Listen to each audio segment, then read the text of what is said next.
sudah selesai. Kita akan ambil di dalam Yohanes 19 ayat 30. Sesudah Yesus meminum anggur asam itu, berkatalah ia, sudah selesai. Lalu ia menundukkan kepalanya dan menyerahkan nyawanya.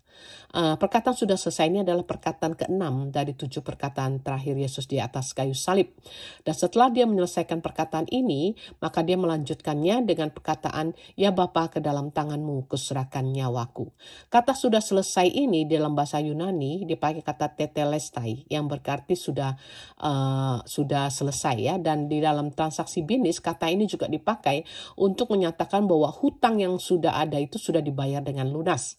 Dan dengan demikian kita melihat bahwa perkataan sudah selesai yang diucapkan Yesus ini merupakan satu deklarasi yang Yesus katakan di hadapan semua orang bahwa ia telah menyelesaikan semua tugas-tugas yang diberikan Bapa kepadanya selama masa hidupnya. Dalam Yohanes 4 ayat 34 kita melihat bagaimana Yesus menjalani visinya, menyatakan misi hidupnya. Dikatakan bahwa makananku ialah melakukan kehendak Dia yang mengutus aku dan menyelesaikan pekerjaannya.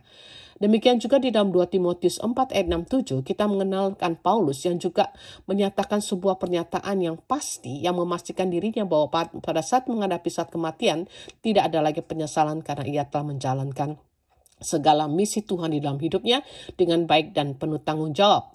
Dia katakan bahwa di dalam 2 Timotius 4 ayat 6-7, mengenai diriku, saat kematianku sudah dekat, aku telah mengakhiri pertandingan yang baik, aku telah mencapai garis akhir, dan aku telah memelihara iman. Ya.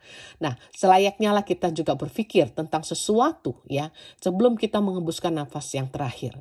Kira-kira apa yang menjadi perkataan terakhir kita ketika kita sedang terbaring merenggang nyawa. Ini harus kita pikirkan dari sekarang ya, karena sebelum waktunya terlambat. Mari kita melihat beberapa perkataan terakhir dari mereka yang hidupnya hanya terfokus pada perkara-perkara yang di luar Tuhan ya. Ya, kita lihat Steve Jobs berkata, perkataan terakhir yang diucapkan itu, oh wow, ya, nobody understand ya. Kemudian Lady Diana berkata, my God, what happened? Ya, karena dia mengalami kecelakaan saat dia sedang bepergian dengan kekasih hatinya. Dan Michael Jackson juga berkata, I love you more, ketika koreografernya berteriak kepadanya, Michael, I love you, dan dia membalas itu, I love you more, dan itu merupakan satu perkataan yang terakhir. Lalu kita bandingkan dengan perkataan terakhir yang diucapkan oleh para hamba Tuhan atau evangelis atau mereka yang hidupnya terfokus pada Tuhan. Seperti Billy Graham, pada saat terakhir kehidupannya dia menyatakan perkataan terakhir yang diucapkan adalah glory, glory, glory. Demikian juga pendiri gereja Presbyterian di Scotland, John Knox, berkata, hidup bagi Kristus, mati bagi Kristus, dan tidak ada ketakutan akan kematian. Demikian juga yang tidak asing lagi, Martin Luther yang kita kenal ya. Dan dia berkata, perkataan terakhir yang diucapkannya adalah keselamatan datangnya dari Tuhan, di dalam dialah kita diluputkan dari kematian. Jadi kesimpulannya, bagaimana kita menjalani dan mengisi kehidupan ini akan menentukan perkataan terakhir kita ketika kita sedang terbaring di perbatasan waktu. Jika di dalam hidup ini kita salah fokus ya, maka perkataan terakhir kita itu tidak akan berarti apa-apa di hadapan Tuhan.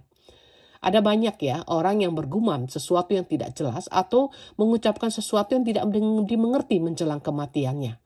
Namun pada saat ini kita mau belajar seperti Yesus dan Paulus yang menutup lembar kehidupan mereka dengan satu pernyataan ya, satu keyakinan yang pasti dan berkata it finished ya.